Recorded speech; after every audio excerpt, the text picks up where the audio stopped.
చూడు రేఖ, ఖర్చులుకుంటుంది, ఈ 25,000 ఉంచు. అలాగేనమ్మా. ఆహా, అత్తయ్య గారిది నిజంగా ఎంత గొప్ప మనసో రేఖ. మనం హనీమూన్కి వెళ్తున్నాం అంటే కానుక 25,000 రూపాయలు ఇచ్చారంటే నిజంగా సేవ అయితే ఆవిడ కొనుక్కోలేరా? ఆవిడ కొనుక్కోలేనిది మనం మాత్రం ఇవ్వగలిగింది అత్తయ్య గారి పోలికలతో ఉన్న ఓ బుజ్జి పాపను కానుకగా ఇవ్వాలి కదండి అత్తయ్య గారు? నువ్వే కరెక్ట్ అత్త, కరెక్ట్. వెళ్ళొస్తామమ్మా, రండి.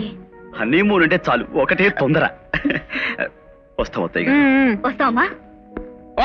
ఎవడ దరిద్రుడు తుమ్మింది. బాబు, తుమ్మొచ్చింది శుభం అని మీరు ఊటి వెళ్తూ తుమ్మినందుకు నువ్వేమీ చింతించకు బాబాయ్. బతికినోడు తుమ్ము నేను అసలు లెక్క పెట్టను. నీకు విషయం తెలుసో తెలీదు, నేను ఏదైనా శుభకారానికి వెళ్ళేటప్పుడు డబ్బిచ్చి మరీ తుమ్మించుకుంటాను. పాప నువ్వేమో ఫ్రీగా తుమ్మిపెట్టావు, థ్యాంక్స్. కానీ బాబు, నా తుమ్ము మరి ఎంత దరిద్ర గుడ్డుదైనా సరే నాకు శుభం. వస్తా.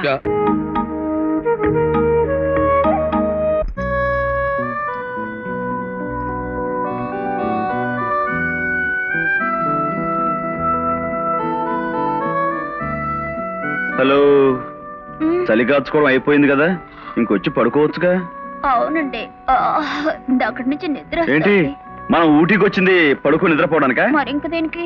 అది అలా అడిగావు, సమాధానం చక్కగా చెప్తాను. ఇప్పుడు ఉన్నావనుకో, ఎంత చక్క ఇలా పడుకున్నావు అనుకో, ఆ తర్వాత నేనేమో ఇలా కూర్చున్నాను కదా, కూర్చుని కాదు, ఇలా ఇలా పడుకుని ఇదేవాడు పెసరట్ల మినపప్పులాగా సమయం చూసుకుని వస్తారు. నువ్వా ఇలా ఊడిపడ్డావేంటి? అర్జెంట్ గా ఉంటే ఉన్నపళంగా బయలుదేరాలి బాబు, అక్కడ కారు యాక్సిడెంట్ అయ్యింది. ఏమిటి, మన బొంగరాల బాబాయ్ ఫట్ట? నా నోటితో నేను చెప్పలేను బాబోయ్, చాముండేశ్వరిదేవి గారు ఉన్న కారు యాక్సిడెంట్ అయింది బాబోయ్. యాక్సిడెంటా? అమ్మకేమన్నైందా? నా నోటితో నేను చెప్పలేను అమ్మా. అసలు యాక్సిడెంట్ ఎలా జరిగింది? నా నోటితో నేను చెప్పలేను బాబు. పోనీ పెద్ద ప్రాణానికి ఏం ప్రమాదం లేదు కదా? నా నోటితో నేను చెప్పలేను అయ్యా. మరి ఇక దేంతో చెప్తావు?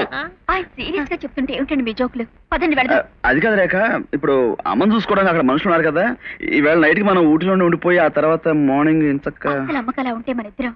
సారీ, పదండి ప్లీజ్ రండి.